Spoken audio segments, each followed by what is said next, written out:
والله تنازعنا وبني عبد مناف الشرف أعطوا فأعطينا وأطعموا فأطعمنا وحملوا فحملنا حتى إذا تساوينا وكنا كفرسي رهان قالوا منا نبي يأتيه الوحي من السماء. ما جاء بك الساعة متوشحا بسيفك؟ ألا تنتهي حتى ينزل الله بك قارعة؟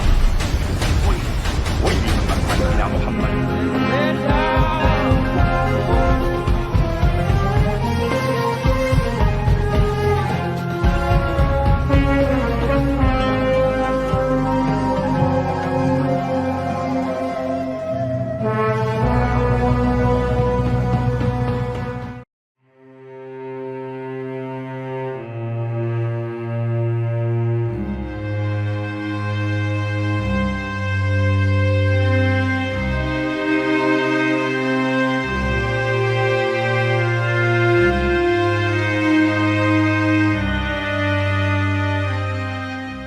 Sebelum peperangan Wina pada tahun 1529, kota Wina, ibu kota kekaisaran Romawi Suci, memiliki sejarah yang panjang dan kompleks yang juga melibatkan interaksi dengan dunia Islam.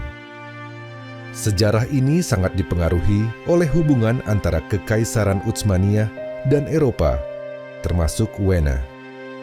Pada abad ke-16, Kekaisaran Utsmaniyah di bawah pimpinan Sultan Sulaiman I, Sulaiman Agung, sedang memperluas wilayahnya ke Eropa, terutama di wilayah Balkan dan Hungaria. Utsmaniyah telah menguasai sebagian besar wilayah Eropa Tenggara dan semakin mendekati perbatasan Kekaisaran Romawi Suci yang meliputi Austria dan Jerman. Meskipun Wina adalah bagian dari wilayah Kristen di Eropa, hubungan antara dunia Islam dan Eropa semakin intens. Utsmaniyah, sebagai kekuatan Islam terbesar di dunia pada masa itu, sering berinteraksi dengan kerajaan-kerajaan Eropa, baik dalam bentuk perdagangan, diplomasi, maupun peperangan. Kekaisaran Habsburg yang dipimpin oleh keluarga Habsburg, termasuk Kaisar Ferdinand I, adalah musuh utama Utsmaniyah di Eropa Tengah. Pada abad ke-16, Wina menjadi pusat pertahanan bagi Kekaisaran Romawi Suci terhadap ekspansi Utsmaniyah. Hubungan ini semakin tegang karena kedua pihak memiliki kepentingan yang berlawanan di wilayah Balkan dan Hungaria. Peperangan pada tahun 1529 dimulai ketika Sultan Sulaiman I melancarkan pengepungan terhadap Wina. Pengepungan ini merupakan bagian dari upaya Utsmaniyah untuk memperluas wilayahnya lebih jauh ke dalam Eropa Tengah. Tentara Utsmaniyah yang besar mencoba menaklukkan Wina, tetapi kota itu berhasil dipertahankan oleh pasukan Habsburg. Ini adalah upaya pertama dari dua pengepungan besar Wina oleh pasukan Utsmaniyah. Peperangan ini penting karena menunjukkan ketahanan Eropa dalam menghadapi ancaman dari dunia Islam. Secara keseluruhan, sebelum peperangan Wina 1529, hubungan antara dunia Islam, terutama Kekaisaran Utsmaniyah, dan Eropa adalah salah satu persaingan kekuatan besar yang membentuk sejarah Eropa. Konflik ini, meskipun ada kekerasan, juga mengarah pada interaksi budaya dan perdagangan antara kedua dunia. Dan sejarah Wina pada masa itu mencerminkan ketegangan dan pertemuan antara dua peradaban besar. Pertempuran Wina pada tahun 1529 yang dikenal sebagai pengepungan Wina pertama adalah peristiwa penting dalam sejarah Islam dan Eropa. Peristiwa ini melibatkan Kekaisaran Ottoman yang dipimpin oleh Sultan Sulaiman Imbadi, dikenal sebagai Sulaiman yang Agung, yang mencoba memperluas wilayah kekuasaannya ke Eropa Tengah dengan mengepung kota Wina, ibu kota Kekaisaran Romawi Suci. Dari sudut pandang Islam, pertempuran ini dapat dilihat sebagai bagian dari jihad untuk memperluas pengaruh Islam dan melawan kekuatan Kristen Eropa. Berikut adalah rincian utama dari pengepungan ini. Setelah memenangkan pertempuran Mohacs, yang mengakhiri kekuasaan Hungaria independen, Ottoman menguasai sebagian besar wilayah Hungaria. Sultan Sulaiman ingin memperluas pengaruhnya ke Eropa Tengah, termasuk Wina, untuk mengamankan perbatasan Kekaisaran Ottoman dan menunjukkan kekuatan Islam melawan kekuatan Kristen. Ottoman mengumpulkan pasukan besar, diperkirakan mencapai 120.000 sampai 200.000 tentara, termasuk infanteri elit Janissary dan artileri berat. Mereka membawa senjata modern, termasuk meriam besar, untuk mengepung kota yang dikenal memiliki benteng kuat. Pengepungan dimulai pada 27 September 1529 dan berlangsung hingga 14 Oktober 1529. Ottoman berusaha menghancurkan dinding benteng Wina menggunakan artileri, namun pertahanan kota sangat kuat. Cuaca buruk, termasuk hujan deras, memperlambat pergerakan Ottoman dan merusak peralatan perang mereka. Pasukan Kristen yang dipimpin oleh Niklas von Salm dan Wilhelm von Roggendorf berhasil mempertahankan kota dengan gigih meski jumlah mereka jauh lebih sedikit, sekitar 20.000 tentara. Setelah gagal menerobos benteng dan menghadapi perlawanan sengit, Ottoman memutuskan mundur pada 15 Oktober 1529. Kekalahan ini menjadi titik balik dalam ekspansi Ottoman ke Eropa Tengah, meskipun mereka tetap menjadi kekuatan besar di wilayah tersebut. Dalam tradisi Islam, ekspedisi ini sering dilihat sebagai upaya untuk menyebarkan Islam ke wilayah baru dan melawan pengaruh kekuatan Kristen. Sultan Sulaiman dikenal sebagai pemimpin yang religius dan reformis, serta berkomitmen pada penyebaran agama Islam dan kekuatan kekhalifahan Ottoman. Meskipun pengepungan gagal, Ottoman tetap menjadi simbol kekuatan Islam yang tangguh selama beberapa abad berikutnya. Kegagalan mengepung Wina tidak melemahkan Kekaisaran Ottoman secara signifikan, tetapi memperkuat aliansi Kristen Eropa melawan mereka. Pengepungan Wina berikutnya akhirnya menjadi akhir dari ambisi besar Ottoman untuk menguasai Eropa Tengah. Dalam sejarah Islam, pengepungan Wina 1529 mencerminkan ambisi besar Kekaisaran Ottoman untuk memperluas wilayah dan menyebarkan Islam, meskipun gagal mencapai tujuan tersebut. Momentum ini tetap menjadi pengingat penting tentang persaingan antara dunia Islam dan Kristen di abad pertengahan. Kondisi pasukan Muslim, khususnya pasukan Ottoman yang dipimpin oleh Sultan Sulaiman I pada pengepungan Wina tahun 1529, memiliki beberapa aspek penting yang memengaruhi jalannya pertempuran. Berikut adalah gambaran tentang kondisi pasukan Muslim selama peristiwa ini. Pasukan Ottoman diperkirakan terdiri dari 120.000 hingga 200.000 tentara, yang mencakup berbagai kesatuan elit seperti Janissary, infanteri elit yang sangat terlatih, Sipahi, kavaleri berat, pasukan sukarelawan dan sekutu, termasuk pasukan dari wilayah yang telah ditaklukkan seperti Balkan dan Hungaria. Peralatan militer, Ottoman membawa sejumlah besar meriam dan senjata pengepungan modern untuk melawan benteng Wina. Mereka dikenal karena artileri mereka yang canggih, yang sebelumnya membantu mereka menaklukkan benteng-benteng kuat seperti Konstantinopel 1453. Pasukan Ottoman harus melakukan perjalanan jauh dari pusat kekaisaran di Istanbul menuju Wina, melintasi jarak sekitar 1.500 km. Musim hujan yang tidak biasa pada tahun itu membuat jalur perjalanan menjadi berlumpur, memperlambat pergerakan pasukan dan meriam berat. Persediaan makanan dan logistik lainnya menjadi masalah, terutama ketika pasokan sulit dijaga selama pengepungan yang berkepanjangan.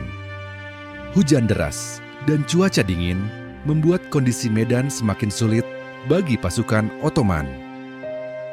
Banyak prajurit mengalami kelelahan dan penyakit akibat perjalanan panjang dan kurangnya perlindungan terhadap cuaca.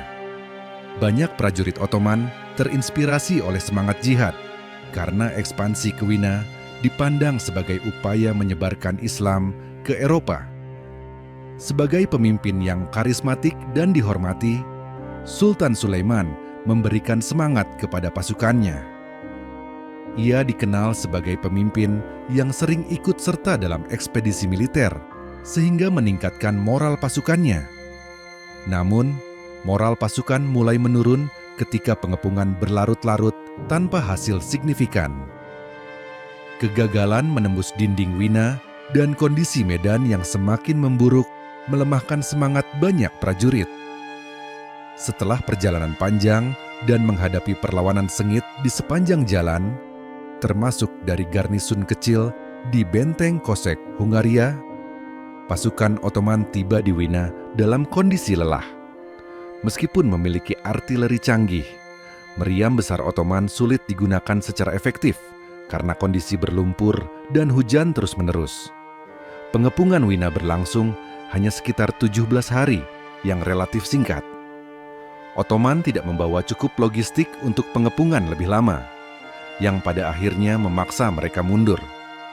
Tidak semua wilayah yang dikuasai Ottoman sepenuhnya mendukung kampanye ini.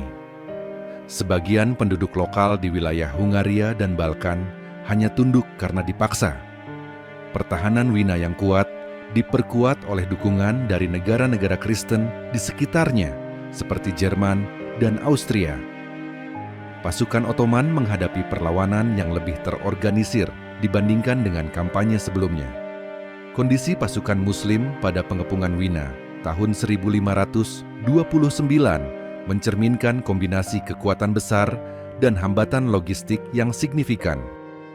Meskipun memiliki pasukan yang tangguh dan persenjataan canggih, faktor cuaca, medan yang sulit, dan perlawanan sengit dari musuh membuat pengepungan ini berakhir dengan kegagalan.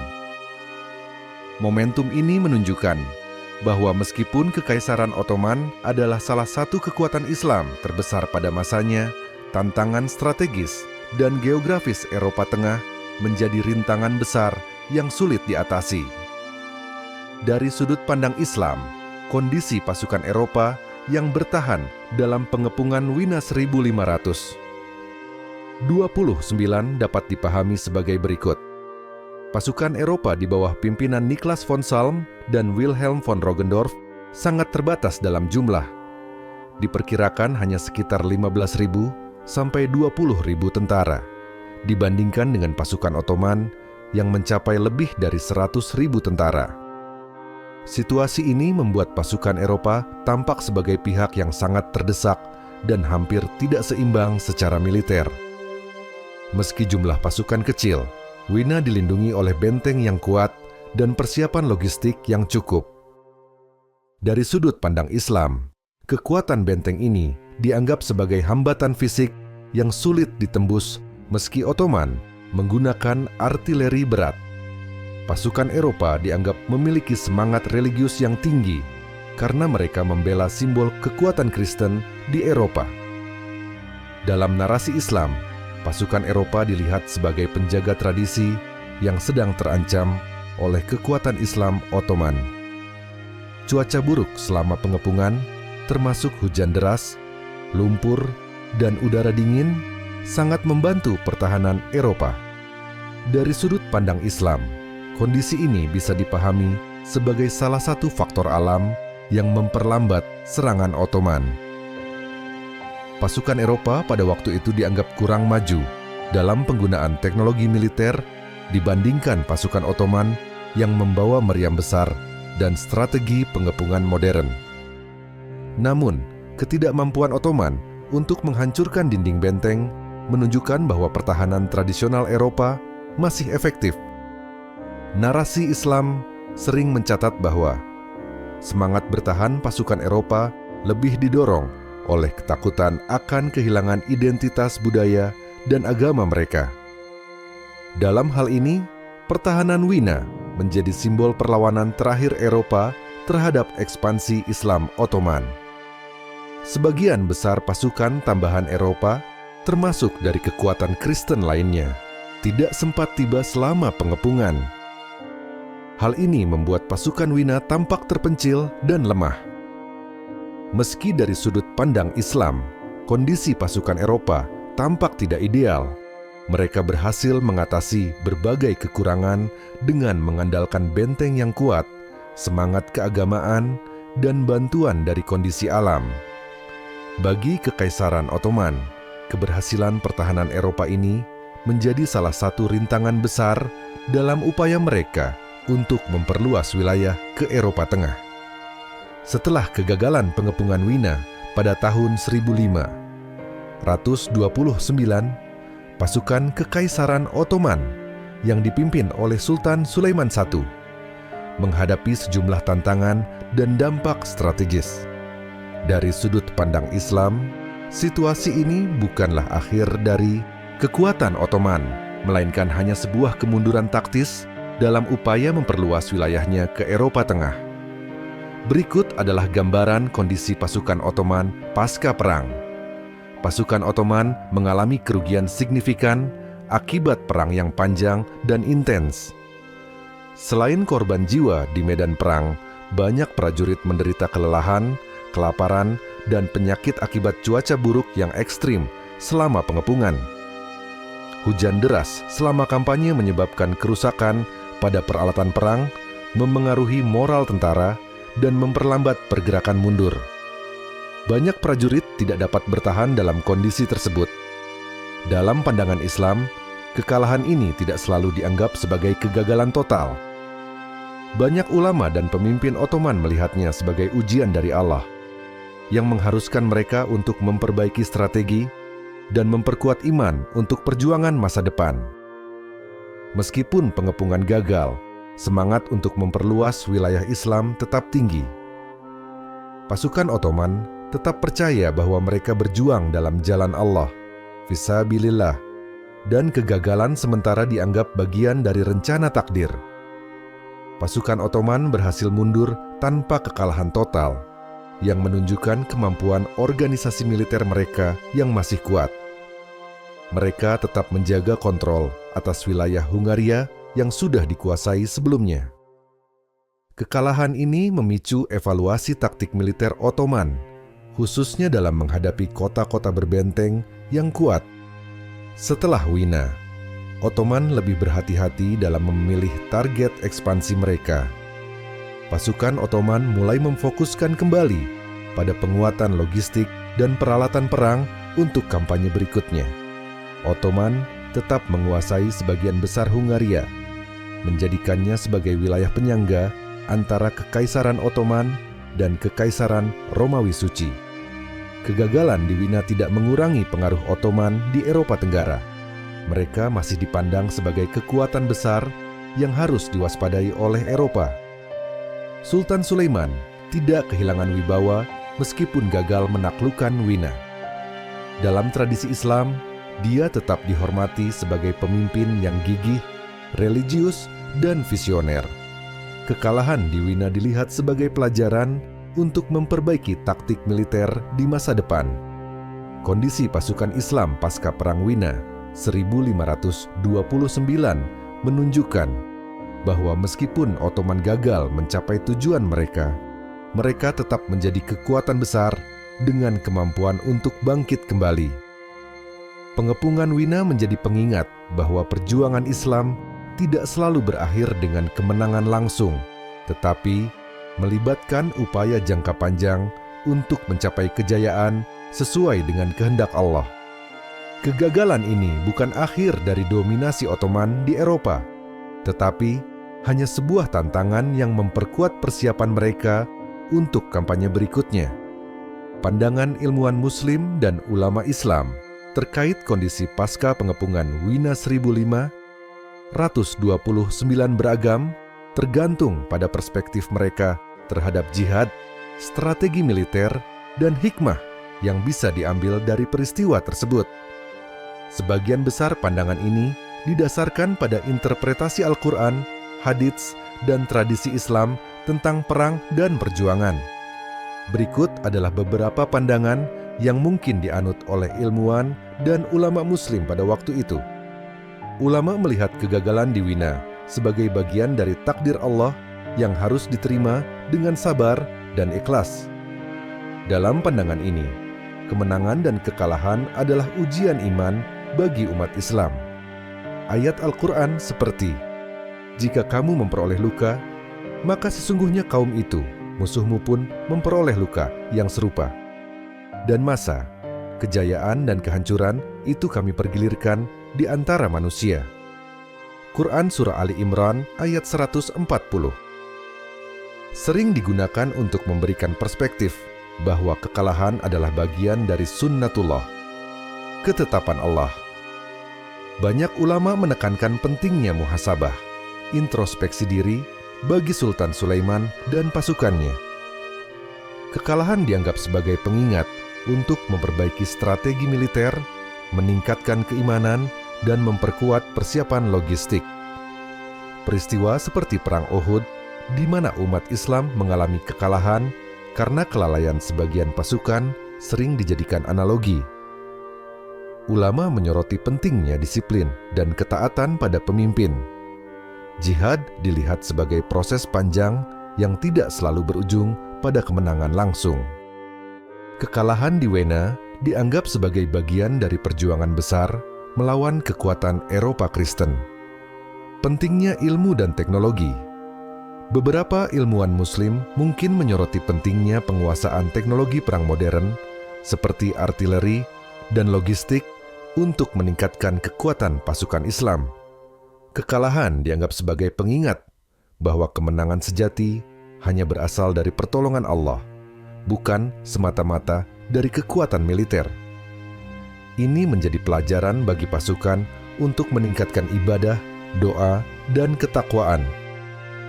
Tentara yang gugur dalam pengepungan dianggap mati syahid, yang menurut ajaran Islam adalah posisi mulia di sisi Allah. Tidak semua ulama mendukung kebijakan sultan tanpa kritik. Beberapa mungkin mempertanyakan kesiapan logistik dan strategi militer Ottoman dalam menghadapi kota berbenteng seperti Wina. Ada pula pandangan bahwa sultan seharusnya lebih memprioritaskan stabilitas internal dan memperkuat wilayah-wilayah Islam yang telah dikuasai daripada memperluas wilayah ke Eropa. Kekalahan di Wena dianggap bukan akhir perjuangan, melainkan awal dari fase baru dalam jihad Islam. Ulama mendorong umat untuk tetap optimis dan bekerja keras untuk masa depan yang lebih baik. Kekalahan ini juga dianggap sebagai peringatan tentang pentingnya persatuan di antara umat Islam untuk menghadapi ancaman eksternal. Pandangan ilmuwan Muslim dan ulama Islam pasca pengepungan Wina 1529 mencerminkan pendekatan yang seimbang antara introspeksi, perencanaan strategis, dan ketergantungan kepada Allah. Kekalahan ini bukan hanya peristiwa militer, tetapi juga menjadi pelajaran spiritual dan strategis bagi umat Islam. Dengan hikmah dari peristiwa ini, ulama mendorong umat untuk memperbaiki diri dan tetap teguh dalam perjuangan mereka. Jika kita berbicara tentang pandangan ilmuwan Muslim dan ulama Islam terkait pengepungan ini, fokus mereka lebih pada pelajaran dari kegagalan, semangat perjuangan dalam jihad, dan kehendak Allah dalam setiap peristiwa sejarah. Berikut adalah pandangan yang dapat dihubungkan dengan peristiwa ini. Banyak ulama Islam melihat kegagalan di Wena sebagai ujian atau takdir dari Allah. Mereka percaya bahwa hasil peperangan adalah bagian dari kehendak ilahi, dan umat Islam harus menerima kekalahan dengan sabar sambil terus memperbaiki diri. Dalam pandangan Islam, setiap usaha untuk memperluas wilayah Islam melalui jihad adalah ibadah, terlepas dari hasilnya. Contoh, Ibnu Khaldun, meskipun hidup sebelum peristiwa ini, memiliki pandangan bahwa keberhasilan atau kegagalan suatu peradaban bergantung pada kekuatan moral, solidaritas, dan kepemimpinan. Kekalahan Ottoman mungkin dilihat sebagai indikasi perlunya memperbaiki aspek-aspek ini. Ilmuwan Muslim menekankan bahwa pengepungan Wina adalah bagian dari semangat jihad fisabilillah, berjuang di jalan Allah. Meski gagal, usaha tersebut dianggap sebagai langkah mulia untuk menyebarkan agama Islam dan melawan kekuatan Kristen di Eropa. Imam Al-Ghazali, meskipun hidup jauh sebelum ini, berpendapat bahwa jihad memiliki nilai spiritual dan moral yang lebih besar daripada sekadar hasil material. Ulama dan pemikir Muslim yang mengikuti jejak intelektual Islam menekankan pentingnya belajar dari kegagalan. Mereka percaya bahwa umat Islam harus memperbaiki strategi militer, memperkuat moralitas pasukan, dan memastikan bahwa tujuan jihad tidak hanya didasarkan pada ambisi politik, tetapi juga pada niat yang tulus untuk menyebarkan kebenaran. Dalam konteks ini, kegagalan di Wina bisa dilihat sebagai pelajaran penting dalam hal logistik militer, pentingnya dukungan masyarakat lokal, kesiapan menghadapi cuaca buruk dan kondisi alam. Banyak ulama Muslim pada masa itu melihat Sultan Sulaiman Ampuh sebagai pemimpin yang diberkahi dengan kebijaksanaan dan keberanian. Kegagalan di Wina tidak dianggap sebagai akhir dari keagungannya, tetapi lebih sebagai sebuah tantangan untuk melanjutkan perjuangan. Sulaiman dipandang sebagai simbol kekuatan Islam dan upaya mengepung Wina dianggap sebagai usaha besar yang menginspirasi umat Islam di berbagai wilayah. Ilmuwan Muslim mungkin juga menyoroti bahwa kemenangan sejati dalam Islam tidak selalu diukur dari keberhasilan duniawi. Sebaliknya, keberhasilan adalah menjalankan perintah Allah dengan sebaik-baiknya, termasuk melalui jihad. Imam An-Nawawi, dalam konteks yang lebih luas, berpendapat bahwa setiap perjuangan di jalan Allah akan diberi pahala, baik berhasil atau tidak, selama dilakukan dengan niat yang benar. Kesimpulan, pandangan ulama dan ilmuwan Muslim tentang pengepungan Wina pada tahun 1529 lebih berpusat pada evaluasi moral, spiritual, dan strategis. Mereka melihat peristiwa ini sebagai bagian dari perjuangan panjang umat Islam untuk menyebarkan agama dengan keyakinan bahwa kegagalan sementara hanyalah ujian menuju kemenangan akhir yang dikehendaki Allah. Meskipun bukan kemenangan, upaya Ottoman di Wina menjadi simbol semangat jihad dan kekuatan Islam di dunia.